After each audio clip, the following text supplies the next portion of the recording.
It's estimated that thousands of women, both Union and Confederate, disguised themselves as soldiers, joining the firing lines alongside their male counterparts in the American Civil War.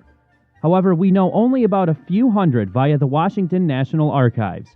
Most of these women soldiers came from working-class, immigrant, or poor farming families and were illiterate.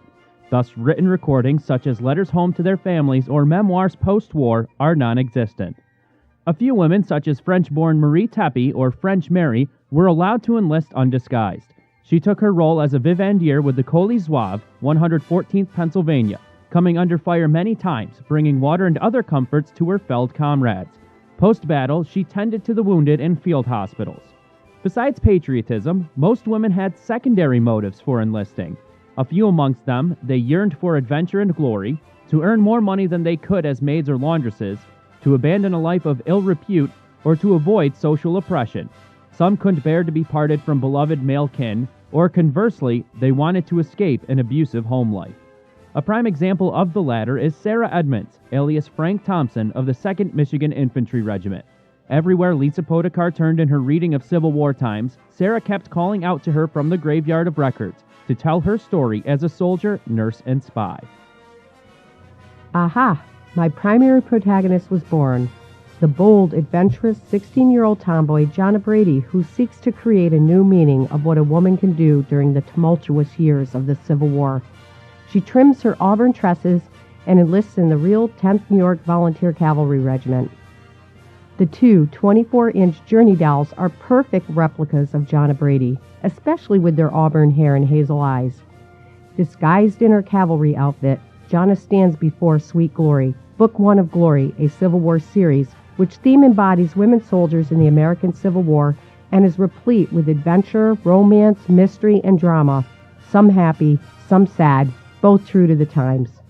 Suffragists suspended their crusade during the Civil War to put all of their energies into the abolition of slavery and providing for and nursing the soldiers.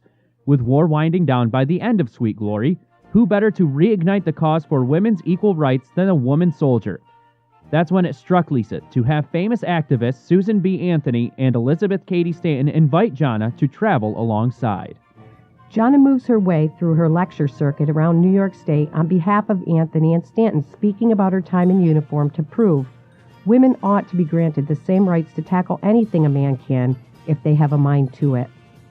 Jana relishes her role in Train to Glory, Book 2 of Glory, a Civil War series, sporting her Garibaldi or military-style dress that was fashionable for the times. She wears it to her lectures throughout this sequel to Sweet Glory, generously peppered with more adventure, romance, drama, mystery, and suspense.